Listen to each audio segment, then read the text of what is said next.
Yo! Ratatatatatatai! Yeah, man! Special combination! Jocelyn Sheila! Original tune! Yeah, man! Respect on time! Laissons parler les gens! Laisse parler les gens! Laissons parler les gens! Bienvenue sur le plateau de Laissez parler les gens. Vous êtes bien sur Radio Mboté, la voix de la diaspora africaine. Cette émission est exceptionnelle grâce à la qualité de notre invité. En réalité, c'est lui qui nous accueille. J'ai noté en tout cas la présence ici parmi nous de Papa Joseph Mbungu, qui nous fait donc l'honneur de nous accueillir chez lui pour parler du pays, du Congo. Il a été l'un des acteurs clés de la période qui a précédé l'indépendance de la République démocratique du Congo. Il a été un compagnon de route et de lutte de Patrice Emery Lumumba. Avec lui, nous allons parcourir cette période historique que beaucoup, malheureusement, aujourd'hui, ont tendance à oublier. Nous allons donc, durant une petite heure, faire un débriefing de ce qu'auront été ces 50 à 60 dernières années de l'histoire de la République démocratique du Congo. Papa Joseph Mbungu, bonjour. Bonjour. Merci de nous accueillir. Je rappelle que vous êtes l'un des doyens de la communauté congolaise de Belgique. Je dois préciser à l'attention de ceux qui nous suivent que vous êtes âgé de 92 ans. Ça fait quand même de vous l'une des personnes... 93 même. 93 même. Autant pour moi, papa. J'ai manqué une année. En tout cas, merci de nous accueillir, papa. Nous allons donc ensemble parcourir, au fond, votre vécu. Vous avez été un témoin privilégié, je l'ai dit en introduction. Alors, on va peut-être commencer par cette première question. Le sens même de votre engagement politique, d'abord, à quand remonte-t-il? Est-ce qu'il y a eu un déclic, un événement particulier dans votre jeunesse qui vous a convaincu de vous engager politiquement? Merci de me poser cette question. Je vais répondre à votre question. Je ne vais pas me vanter, mais je vais vous dire ce que je connais dans l'histoire. J'ai fait partie de l'histoire. Pourquoi? Parce que quand j'étais à l'école, les pères jésuites nous ont dit que la place que vous occupez sur les bancs de votre classe là aurait pu être occupée par quelqu'un d'autre. Mais puisque vous êtes là, vous étudiez au profit de l'argent de la communauté, si demain votre pays ou votre peuple a besoin de vous, il faut vous mettre debout. Et c'est pour cela que vous voyez jusqu'aujourd'hui, chaque fois, malgré mon âge, j'interviens toujours à ce qui intéresse le pays. Et c'est que tous mes compatriotes veulent savoir de moi, de mon expérience. Tout à fait. Et c'est pourquoi je suis toujours prêt à me mettre debout malgré mon âge, malgré les difficultés de marché, tout ça, nanani. Enfin, je suis toujours prêt à répondre à ce que vous voulez savoir de mon côté. Alors précisément, papa, je l'ai dit, acteur, témoin privilégié. Beaucoup s'interrogent au fond sur ce qu'a été la vie des Congolais pendant la colonisation. Vous êtes né en 1922. 1923. 23. Donc c'est dire que jusqu'en 1960... Donc, durant 37 ans, vous avez vécu sous la colonisation. Tout à fait. En quelques mots, papa, comment ça se passait? Comment ça s'est passé? Chacun a sa manière de présenter les choses. La colonisation, beaucoup de gens le disent, tout ça, il y a de mauvais côtés comme il y a de bons côtés aussi. Ça, il faut le savoir. Il faut être honnête. Il faut savoir. Quand moi, j'étais petit, je me rappelle bien, à l'époque là, j'avais à peine 10-15 ans à Banigville, eh bien, il y avait un blanc qui était en prison. Alors il nous racontait toujours, les Belges ne sont pas sérieux, ce qu'ils font dans ces pays, tout ça. Et moi, je photographie, je vois tout, j'envoie à la grande ville. La grande ville, c'était Bruxelles. Et ça, nous, on ne comprenait pas. Mais ce type-là a été malmené, il était en prison, tout ça. C'était un des rares blancs que j'ai vu en prison quand j'étais jeune. Mais, quels étaient vos rapports avec lui en particulier? Est-ce que c'était facile de parler aux Blancs, vous qui étiez un jeune Congolais plein de vitalité? Mais parce que cet homme, à un moment donné, il était libéré. Et D'accord. quand il était libéré, il a pris une femme noire d'un chef coutumier Baboma, tout D'accord. près de Banigville. Là, nous sommes au Bas-Congo, il faut bien préciser Non, les choses. à Banigville. C'est-à-dire, aujourd'hui, c'est Au quelle ville? Kwango. C'est qu'on Dans appelle le Congo, Kwango. au Bandundu. Nabandundu, Au voilà. Bandundu, d'accord. Parfait. Ah ben, le village qui était à côté là, évidemment, il y a longtemps, le nom m'échappe. Bien sûr. Il a vécu avec une femme d'enfant D'accord. de ses chefs. Et De ensuite, qu'est-ce sorte qui s'est que passé? comme ses chefs, comme un de ses enfants était avec nous à l'école, Ok. on allait souvent chez eux et c'est ainsi que ces blancs causaient avec nous. Et il n'y avait aucun problème. Est-ce qu'il y avait des restrictions au niveau de vos déplacements? Est-ce que vous aviez le droit de fréquenter les Blancs? Là, vous nous parlez de quelqu'un que vous avez eu la possibilité de côtoyer. Mais est-ce que c'était le cas de tous les Blancs, par exemple, à l'époque? Et non, pas de tous les blancs. Les blancs, en général, je peux vous dire, finalement, dans la vie, je vous parlerai de ça plus longtemps. D'accord. Nous, quand j'étais à la force publique, Oui. les blancs étaient interdits de fréquenter les noirs. Ok. C'est ça, c'était le problème réel. Mais c'est ceux celui-là, qu'on attrapait, est-ce qu'ils étaient sanctionnés? Ou bien ce n'était pas grave? ce n'était pas grave parce que Ok. ce type, il était sorti de prison. D'accord. Il a pris une femme congolaise, il est D'accord. allé vivre avec. Alors, parlons à présent de votre vie familiale, papa. Vos parents, votre père, qu'est-ce qu'il faisait?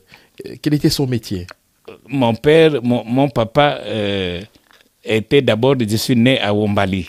Ok. Wombali, c'était une mission catholique. Mon papa était C'est dans quelle catéchumène. province? Dans quelle province? De Bandundu. Au Bandundu. Le Kwango, on appelait ça le Ok, Kwango. le Kwango. Eh Ok. ben, mon papa, c'est là que je suis né. Mon papa était catéchumène. Après, quand il a été baptisé, tout ça, marié, il a travaillé aux compagnies de Kassai, dans le chantier naval. Ok, Dans la compagnie de Kassai à Dima. Voilà. d'accord. Alors, vous aviez des frères, des sœurs Oui, j'ai connu ma maman, les quelques enfants nés avant moi Ok, étaient presque tous nés. Et d'accord. sauf, nous sommes restés seulement l'aîné qui me précédait et moi qui le suivais. La dernière qui me suivait aussi est morte très enfin gosse. D'accord. Non. Et donc nous sommes restés seulement deux avec ma grande sœur à Nakaba.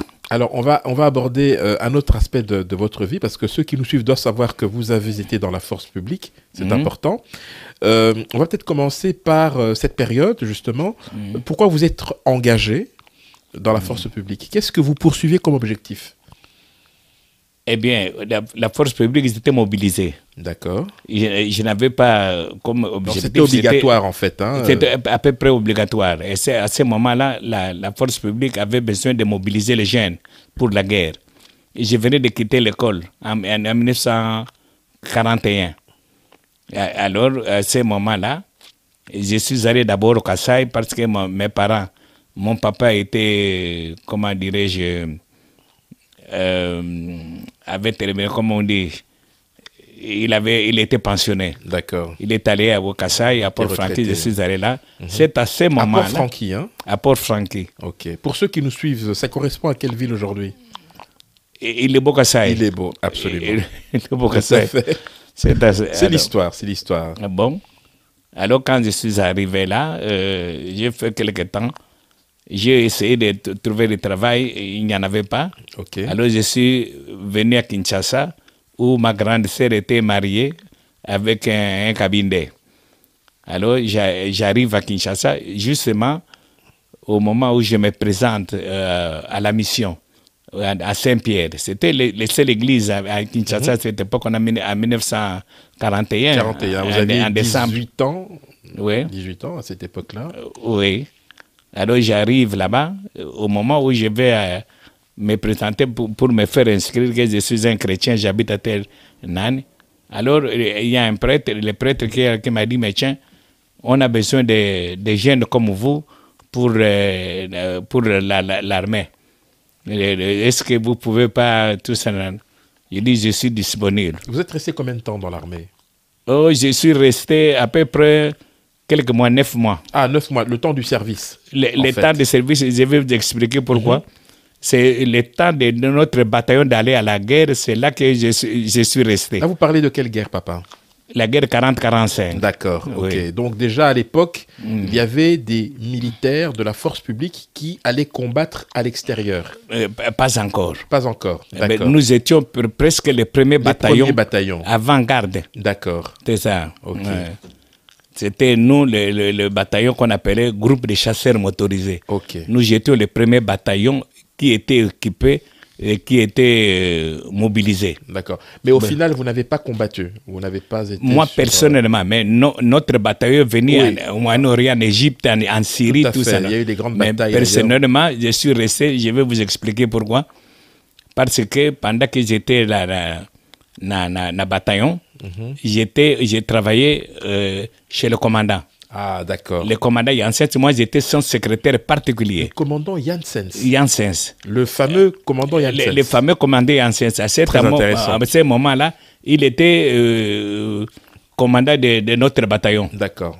Il n'était pas encore général, en tout cas. Non, il était général. Il était commandant. Ok. Il était devenu major quand nous sommes allés D'accord. à entraînement avant d'aller à la guerre. Alors, il était nommé major, mais il était commandant à cette époque-là. Alors, racontez-nous comment ça s'est passé, votre sortie de l'armée, pour que nous puissions, en tout cas pour ceux qui nous suivent, pour qu'ils aient vraiment tous les éléments, comme nous avons beaucoup de sujets à aborder. Donc, comment s'est faite la transition entre la fin de votre service et votre engagement politique? Bon, quand je suis arrivé au bataillon, le commandant Janssens m'a jugé utile pour le prendre son secrétaire particulier parce qu'il ne travaillait pas à l'état-major, il travaillait chez lui à la maison. D'accord. Alors, moi, j'ai travaillé avec lui à la maison. Vous étiez un évolué déjà. Est-ce qu'on pouvait déjà vous considérer comme évolué? Oui, mais je vais vous dire pourquoi c'est là où j'ai eu la première fois boire un verre de blanc, un verre de bière avec un blanc. D'accord. Pendant que j'ai travaillé chez Janssens, nous travaillions tout ça, l'état-major de dossier, quand ça venait, c'est moi qui travaillais tout ça dans la banane. De sorte que j'étais son secrétaire particulier. Maintenant, beaucoup de Blancs ne voulaient pas dire, mais nous sommes en guerre, comment se fait-il un nègre qui va nanan? Ce n'est pas sérieux, c'est pendant la guerre, il faut garder le secret. Alors lui, il disait, pour moi, ces garçons fait tout ce me satisfait. Il fait tout ce que je demande à lui faire. Mais quand vous parlez des secrets de la guerre, c'est lui qui ne peut pas trahir. Il n'y a que vous, les Belges, qui êtes capables de traiter, de trahir aux autres peuples. Et pas chez moi. Tout ça. De sorte que moi, au bataillon, là, on m'appelait l'enfant du commandant. L'enfant du commandant. Oui. Et l'enfant du commandant décide à quel moment quitter l'armée. Quitter la... Ou démobiliser plutôt. Oui. C'est-à-dire, en sorte, nous habitons, notre bateau était à Mbenseke. Vous voyez, près de Kinshasa maintenant. Hein? Tout à fait. À Mbenseke, sur la route de Matadi. Absolument. Alors, il y a un cimetière là-bas d'ailleurs. À cette époque, tous les Blancs qui étaient là, qui avaient leurs épouses, ils habitaient à Léopoldville. Dans la ville, n'étaient pas au camp. De sorte que chaque week-end, les Blancs rentraient, qui avaient leurs femmes, rentraient à Léopoldville. De sorte que ces week-ends-là, au début du mois de septembre, du mois d'août, alors un week-end, ils sont allés les commandants, y compris ceux qui avaient leurs femmes, ils sont allés à Nan. Et comme moi, je faisais beaucoup de travail au camp. J'étais en même temps, j'ai travaillé le matin chez l'aumônier, après à l'école. J'étais le premier à créer... Toute cette charge-là de travail, papa, vous arriviez à la supporter. Vous étiez loin de la famille? Très loin de la famille. D'accord. Et à quel moment maintenant vous quittez justement ce travail que vous faites pour vous lancer cette fois-ci, pas en politique, mais en tout cas, à quel moment vous changez d'orientation À quel moment j'ai quitté l'armée Absolument, d'abord. tout à fait. Mais cela est arrivé, comme je vous l'ai dit, le week-end là, Ok. le commandant, enfin les Blancs qui étaient à Léopoldville chez leur épouse, les soirs là, la nuit, on a fait l'alerte, on nous a convoqué la nuit. Ok. La nuit. Alors nous sommes allés répondre à l'appel à minuit.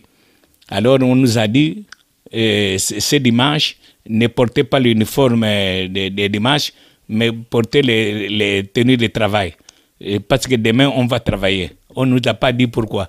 Demain, le matin, on reste à 6 h du matin, ces jours-là, contrairement à l'habitude. À 6 h du matin, nous sommes allés répondre à l'appel et c'est là qu'on nous annonce que nous partons en guerre. Alors, j'ai une question, papa. Je pense que ceux qui nous suivent se la posent également. Nous sommes pendant la période coloniale. Est-ce que vous avez personnellement vécu la maltraitance ou est-ce que vous avez été témoin de comportements qui laissaient à penser que les Congolais, chez eux, étaient véritablement traités pour moins que rien? De notre bataillon, c'était différent avec d'autres bataillons. Ça, c'est au niveau de l'armée. Mais de façon générale, dans la société civile... Après... Oui, avant, pendant et après, en fait. Hein. Oui. Nous sommes en 1941, donc en pleine colonisation, il faut bien le dire. En pleine colonisation. Bien sûr. J'étais en 42, donc. Oui, ok. Maintenant, vers le mois d'août, comme j'ai dit, les week-ends là, on nous annonce que nous partons en guerre. Ok.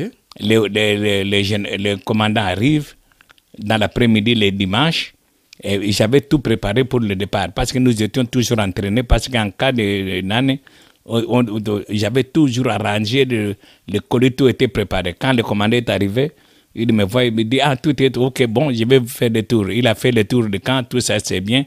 Eh bien, nous partons demain. Alors, le lendemain, avant de partir le matin, on me dit, et le commandant me dit, mais nous, on faisait partie de première brigade qu'on appelait, dont le colonel et le commandant de brigade étaient à l'Élisabethville. Et nous étions le bataillon avancé, comme on disait.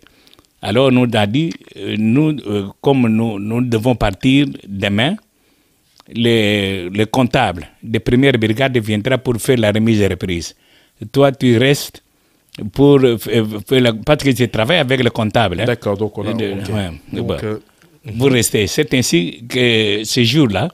Et puis, le comptable aussi n'était pas là. Le comptable était un colon mobilisé, mais il était au Katanga, dans ces champs, tout ça, la banane. De sorte que ce jour-là, je suis resté, c'est moi qui devais faire la comptabilité, tout. Alors ensuite, qu'est-ce qui va se passer? On va passer, vraiment, on va survoler cette période. Maintenant, vous revenez à la vie civile.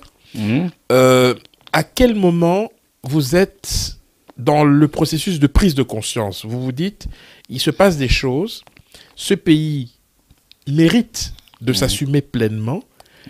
Le combat politique que vous allez mener, vous le menez à quel moment? Et surtout, à quel moment vous rencontrez Patrice Emery Lumumba? Oui, en 1954, oui, 56. Oui, tout à fait. Après, à partir de 54, je revenais de Kassai. D'ailleurs, ils étaient en vacances là-bas. Quand je suis revenu, c'est à ce moment-là que le Courrier d'Afrique m'a engagé pour être au cours comme journaliste. Tout à fait. Un jour, on m'invite à un dîner. J'arrive là, dit voilà, vous allez nous faire des reportages et tout. J'ai dit, mais je ne suis pas journaliste. Qu'est-ce que vous dites? Non, il paraît que vous êtes capable de faire quelque chose. Ils m'ont présenté un journal qui venait de Katanga à cette époque-là. C'était un noir aussi qui était devenu premier ministre qu'on a tué par Lumumba après. Par Mobutu. Après, bon. Quand j'ai lu, j'ai dit bien, c'est un article bien fait. On m'a dit, vous êtes capable de le faire. Moi, j'ai dit, mais pourquoi pas d'autres? Il dit non, il paraît que vous êtes capable de le faire, faites-le nous. Alors, c'est ainsi que Courrier d'Afrique m'a engagé comme reporter. On m'a commencé à m'envoyer dans les manifestations. Je faisais des... Alors, les manifestations dont vous parlez, c'était de quelle nature, en fait? Qui manifestait?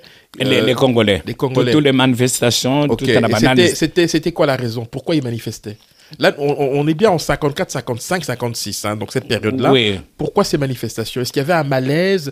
Il y avait un Non, conflit pas latent, un peu il y de tout, avait- les manifestations, quand il y avait une fête, il y avait... D'accord, d'accord. Mais il n'y avait pas de n'importe- protestation, il n'y avait pas non. de... C'est à partir de 54, je crois, quand la première fois, d'abord, il y avait un sénateur, Oui, Goding, qui était à Kinshasa. ok. Alors, il était secrétaire ici en Belgique.